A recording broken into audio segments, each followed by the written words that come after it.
ನಮಸ್ಕಾರ ರಿವ್ಯೂ ಚಾನಲ್ಗೆ ಸ್ವಾಗತ. ನಾನು ಸೌಖ್ಯ ಗಾಂವ್ಕರ್. ಪ್ರಜ್ವಲ್ ರೇವಣ್ಣ ಕೇಸ್ನ ಬಿಗ್ ಬ್ರೇಕಿಂಗ್ ನ್ಯೂಸ್ ಒಂದು ಬ್ಲಾಸ್ಟ್ ಆಗ್ತಾ ಇದೆ. ಈಗ ದಿನ ತನಿಖೆ ಚುರುಕಾಗ್ತಿದೆ. ಸಂತ್ರಸ್ತೆಯರು ಹೇಳಿಕೆ ಕೊಡೋದು, ಮಹಜರು ಎಲ್ಲ ನೋಡ್ತಾ ಇದೀವಿ. ಇದರ ನಡುವೆ ಬಹುದೊಡ್ಡ ತಿರುವನ್ನ ಪಡೆದುಕೊಳ್ಳಲಿದೆ ಪ್ರಕರಣ. ಮಾಹಿತಿನ ಮುಂದೆ ಇಡ್ತಾ ಇದೀವಿ. ಮಿಸ್ ಮಾಡ್ತಾರೆ ನಮ್ಮ ಚಾನಲ್ನ ಸಬ್ಸ್ಕ್ರೈಬ್ ಮಾಡಿ, ಹಾಗೆ ನಿಮ್ಮ ಅಭಿಪ್ರಾಯ ಕಮೆಂಟ್ ಮಾಡಿ ತಿಳಿಸಿ. ಎಸ್ ವೀಕ್ಷಕರೇ, ಸದ್ಯ ಈಗ ಈ ಕೇಸು ರಾಜಕೀಯದ ಕಾರಣದಿಂದಾಗಿ ಆರಂಭದಿಂದ ಹೆಚ್ಚು ಗಮನ ಸೆಳೆಯುತ್ತೆ. ಯಾಕಂದ್ರೆ ಎಲೆಕ್ಷನ್ಗೂ ಮುನ್ನ ಯಾಕೆ ಬ್ಲಾಸ್ಟ್ ಆಯ್ತು ಅನ್ನೋ ಪ್ರಶ್ನೆ. ಮೊದಲನೇ ವಿಚಾರ, ಆರೋಪಿ ಸ್ಥಾನದಲ್ಲಿರೋ ಪ್ರಜ್ವಲ್ ರೇವಣ್ಣ ಮತ್ತು ರೇವಣ್ಣ ಯಾರ್ಯಾರ ಮೇಲೆ ದೌರ್ಜನ್ಯ ಎಸಗಿದ್ದಾರೆ ಅನ್ನೋದು, ಅದಕ್ಕೆ SIT ರಚನೆ ಆಗಿದೆ. ಮತ್ತೊಂದು ಅಷ್ಟೇ ಇಂಪಾರ್ಟೆಂಟ್ ಆಗಿರೋ ವಿಚಾರ, ಎಲೆಕ್ಷನ್ ಟೈಮ್ ಅಲ್ಲಿ ಬ್ಲಾಸ್ಟ್ ಆಗಿದ್ದು, ಬ್ಲಾಸ್ಟ್ ಮಾಡಿದವ್ರು ಯಾರು, ಮಹಿಳೆಯರ ಮುಖವನ್ನು ಬ್ಲರ್ ಮಾಡದೆ ಈ ರೀತಿ ವಿಡಿಯೋ ಹರಿಬಿಟ್ಟಿದ್ದು ಕೂಡ ಗಂಭೀರವಾದಂತಹ ಸೆಕ್ಷನ್ಗಳು ಬೀಳಬೇಕಾದಂತಹ ಕೇಸು. ಸೊ ಈ ಎರಡು ಆಯಾಮದಲ್ಲಿ ಚರ್ಚೆ ಆಗ್ತಿದ್ಯಾ. ಈಗ ದೇವರಾಜೇಗೌಡರು, ವಕೀಲ ಮತ್ತು ಬಿಜೆಪಿ ನಾಯಕ ಕೂಡ ಆಗಿರುವಂತಹ ದೇವರಾಜೇಗೌಡರು ಬಿಗ್ ಬಾಂಬ್ ಸಿಡಿಸಿದ್ದಾರೆ. DK ಶಿವಕುಮಾರ್ ಹೆಸರನ್ನ ಮತ್ತು ಆಡಿಯೋವನ್ನ ಹೊರಗಿಡುವ ಮೂಲಕ.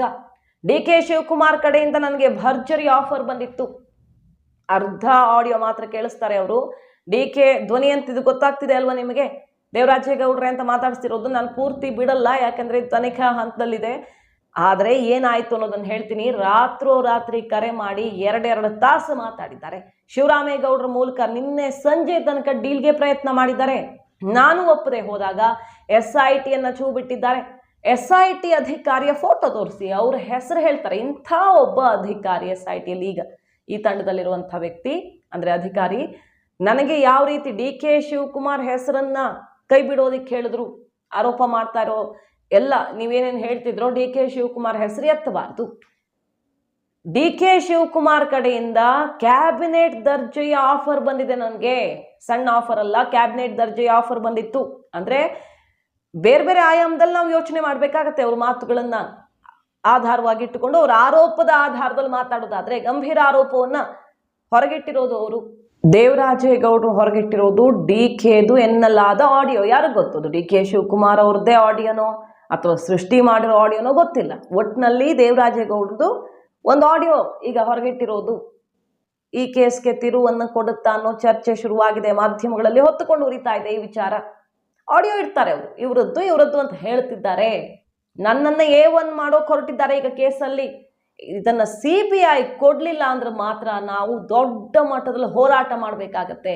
ಸಂತ್ರಸ್ತೆಯರನ್ನೇ ಬುಕ್ ಮಾಡೋ ಪ್ರಯತ್ನ ಆಗ್ತಿದೆ. ಹಣ, ಬೇರೆ ಆಮಿಷಗಳನ್ನು ಒಡ್ಡಿ ಬ್ರೇನ್ ವಾಶ್ ಮಾಡಿ ಈಗ ಬೇರೆ ಥರದಲ್ಲಿ ಈ ಕೇಸನ್ನ ಡಿಸೈನ್ ಮಾಡ್ತಿದ್ದಾರೆ ಅಂತ ದೇವರಾಜೇಗೌಡರು ಹೇಳ್ತಿರೋದು. ದೇವರಾಜೇಗೌಡರು ಪ್ರಜ್ವಲ್ ರೇವಣ್ಣ ಮತ್ತು ಅಲ್ಲಿ ಯಾರ್ಯಾರಿದ್ದಾರೋ ಆ ಕೇಸಲ್ಲಿ ಹೋರಾಟ ಮಾಡ್ತೀನಿ ಅಂತಾನೆ ಹೇಳ್ತಿರೋದು.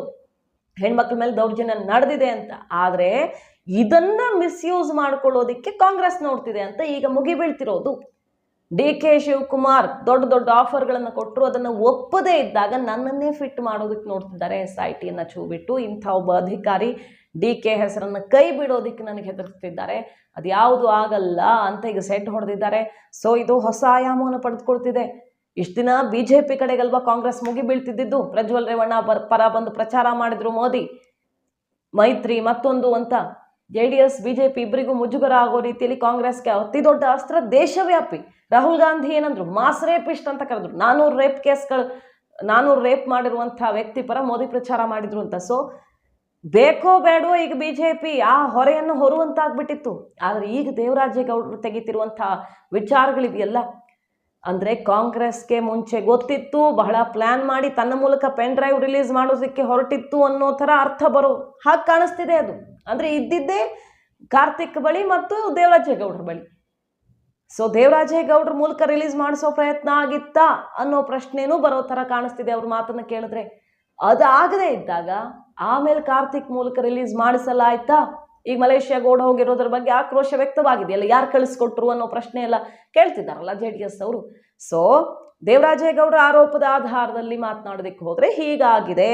ಕಾಂಗ್ರೆಸ್ಸು ಇಷ್ಟು ಚೆನ್ನಾಗಿ ಡಿಸೈನ್ ಮಾಡಿದೆ. ಈಗ ಮುಖ್ಯಮಂತ್ರಿಗಳ ನೇತೃತ್ವದಲ್ಲೇ ಅಧಿಕಾರಿಗಳ ಮೀಟಿಂಗ್ ಎಲ್ಲ ಆಗಿದ್ದು, ಯಾರ್ಯಾರನ್ನು ಬುಕ್ ಮಾಡಬೇಕು ಅಂತಾನೆ ಪ್ಲಾನ್ ಮಾಡ್ತಿದ್ದಾರೆ. ಇದು ಅವ್ರಿಗೆ ಬೇಕಾದಂತೆ ನಡೀತಿದೆ ಅಂತ ದೇವರಾಜೇಗೌಡರು ಮಾಡ್ತಿರುವ ಆರೋಪ. ಸೊ DK ಶಿವಕುಮಾರ್ ಅವರು ಮಧ್ಯವರ್ತಿಗಳ ಮೂಲಕ ಬಹಳ ಪ್ರಯತ್ನ ಪಟ್ಟಿದ್ದಾರೆ. ಸ್ವತಃ ಅವರೇನು ಕಾಲ್ ಮಾಡಿ ಆಫರ್ಗಳನ್ನು ಕೊಟ್ಟಿದ್ದಾರೆ. ಇದ್ಯಾವುದಕ್ಕೂ ನಾನು ಒಪ್ಪಿಕೊಳ್ತಾ ಇಲ್ಲ. ಈ ಕೇಸ್ನ ದಾರಿ ತಪ್ಪಿಸೋ ಪ್ರಯತ್ನ ಆಗ್ತಾ ಇದೆ. ದೊಡ್ಡ ಮಟ್ಟದ ಹೋರಾಟ ಮಾಡ್ತೀವಿ ಅಂತ ಈಗ ಸವಾಲ್ ಹಾಕಿದ್ದಾರೆ ದೇವರಾಜೇಗೌಡರು. ಮಾಹಿತಿ ನಿಮ್ಗೆ ಇಷ್ಟ ಆಗಿದ್ರೆ ಮಿಸ್ ಮಾಡಿದ್ರೆ ನಮ್ಮ ಚಾನಲ್ನ ಸಬ್ಸ್ಕ್ರೈಬ್ ಮಾಡಿ. ನಿಮ್ಮ ಅಭಿಪ್ರಾಯ ಕಮೆಂಟ್ ಮಾಡಿ ತಿಳಿಸಿ. Thank you.